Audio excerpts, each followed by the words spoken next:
সুপ্রভাত বন্ধুরা, আজকে আবার একটা ছোট্ট ফুড ব্লগ নিয়ে তোমাদের কাছে হাজির হয়ে গেছি।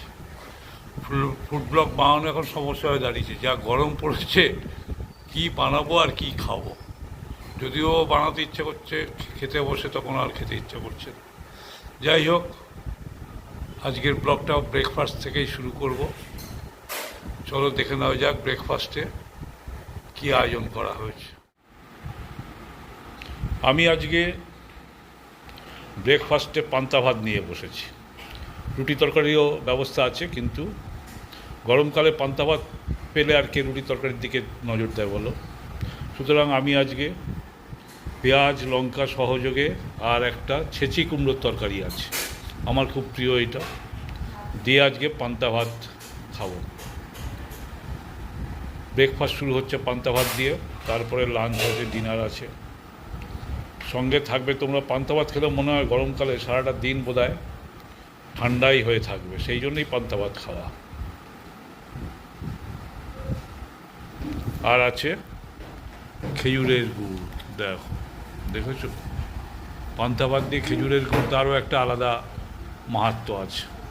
সুতরাং আজকেই আমার ব্রেকফাস্ট পান্তা ভাত, পেঁয়াজ লঙ্কা ছাঁচি কুমড়োর তরকারি, পরিশেষে খেজুরের গুড়। সঙ্গে থাকবে তোমরা, সারাদিনের ভিডিও আমি তোমাদের কাছে হাজির করব। দেখো, যদি ভালো লাগে লাইক এবং শেয়ার করবে। যারা এখনও চ্যানেলটিকে সাবস্ক্রাইব করোনি তারা অবশ্যই চ্যানেলটিকে সাবস্ক্রাইব করবে। সঙ্গে থাকবে বন্ধুরা। এই দেখো, বলছিলাম না যারা রুটি খাবে তাদের জন্য রুটিরও ব্যবস্থা আছে, কিন্তু আমি পান্তা খাবো। আমার পান্তা গরমকালে খুবই ভালো লাগে।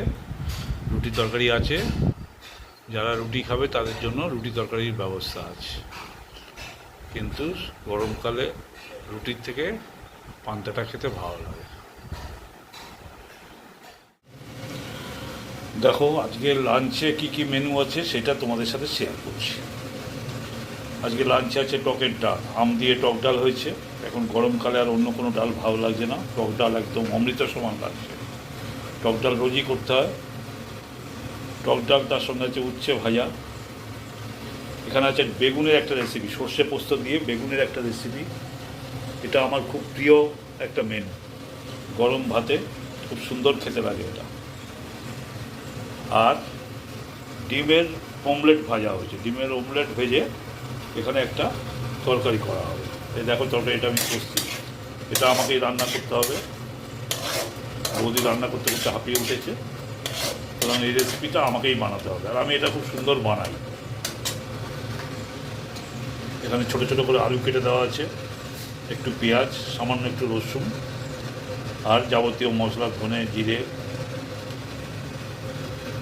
হলুদ লঙ্কা একটা টমেটো দিয়ে বেশ মাখা মাখা একটা তরকারি বানানো হবে। গরম ভাতে এটা খুব সুন্দর লাগে। আজকে মনে হচ্ছে দুপুরের খাওয়াটা ভালোই হবে। আর আছে আমের চাটনি। আর কি লাগে বন্ধুরা, টকের ডাল, উচ্ছে ভাজা, বেগুনের একটা রেসিপি, বেগুন সর্ষে পোস্ত, একটা ডিমের কারি আছে, আর আমের চাটনি আছে। আমার তো মনে হয় গরমকালে এর থেকে আর বেশি কিছু প্রয়োজন হবে না, ভাতও হয়ে গেছে। ঠিক আছে, সঙ্গে থাকবে। ডিমের তরকারি মশলাটা কষা হচ্ছে, যতক্ষণ না তেল ছাড়বে ততক্ষণ কষতে হবে। আর তরকারি রান্নার একটা মজাই হচ্ছে, তুমি তরকারি যত সুন্দর কষতে থাকবে তরকারির টেস্ট তত সুন্দর হবে।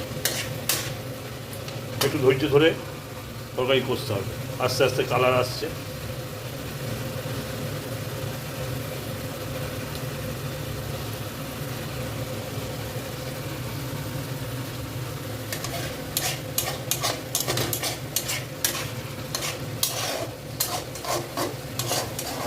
তবে এটা কষতে হবে অনেকক্ষণ ধরে, কষতে কষতে আলু অর্ধেক সেদ্ধ হয়ে যাবে। তারপর জল দিয়ে আর এটা দিয়ে বেশিক্ষণ ফোটাতে হবে না, যতক্ষণ না তরকারিটা মশলাটা থেকে তেল ছাড়বে ততক্ষণ এটা কষতে হবে।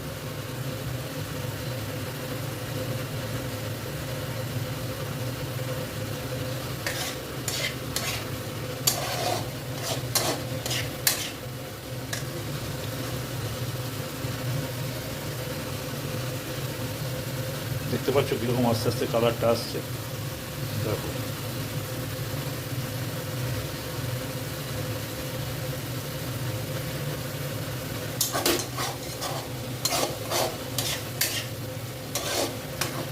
তোমরা হয়তো ভাবছো এই গরমের মধ্যে এত রিচ হচ্ছে জিনিসটা, কিন্তু এটা একেবারেই রিচ হচ্ছে না।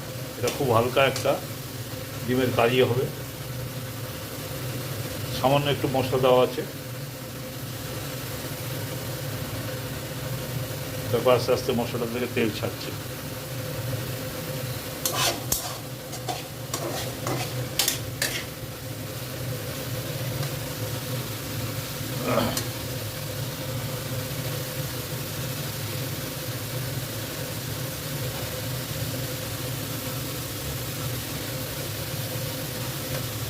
মশলাটা আমার কষানো প্রায় হয়ে এসছে, আর একটু কষালেই কষানোটা কমপ্লিট হয়ে যাবে। তারপর মশলাটা আমি জল ঢেলে দেবো।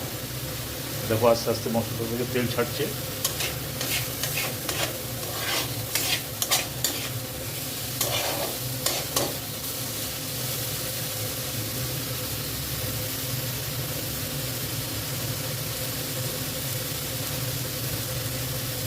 এটাকে বন্ধুরা মশলাটা কষা হয়ে গেছে, তেলও ছেড়ে দিয়েছে। এবারে আমি সামান্য একটু জল দিয়ে দেবো।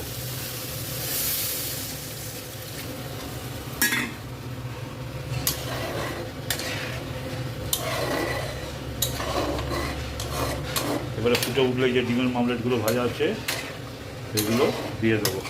দিয়ে নামানোর আগে একটু গরম মশলা দিয়ে নামিয়ে দেবো। তাহলেই আমার ডিমের অমলেট দিয়ে যে কারিটা তৈরি করবো সেটা কমপ্লিট হয়ে যাবে। দেখো বন্ধুরা, জলটা অনেকটাই মরে এসছে আর আলুও সেদ্ধ হয়ে গেছে। হ্যাঁ, আলুও সেদ্ধ হয়ে গেছে। এবারে যে আমি ডিমের অমলেটগুলো ভেজে রেখেছিলাম সেটা একটা একটা করে কড়াইয়ের চারদিকে ছেড়ে দেবো।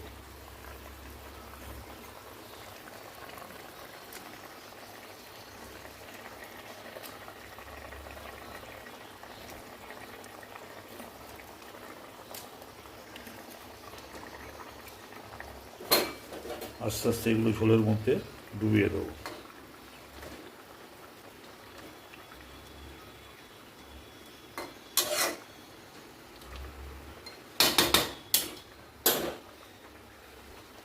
দিয়ে আর একটু ঢেকে দেবো। 2-4 মিনিট বাদে নামানোর আগে একটু গরম মশলা দিয়ে নামিয়ে নেবো। তাহলেই আমার ডিমের অমলেট দিয়ে যে ডিমের কারি সেটা কমপ্লিট হয়ে যাবে। আমার ডিমের কারি কমপ্লিট হয়ে গেল।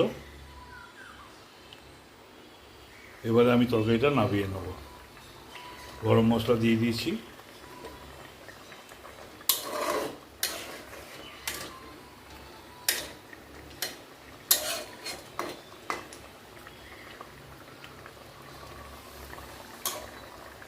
এবার আমি এই তরকারিটা নামিয়ে নেব।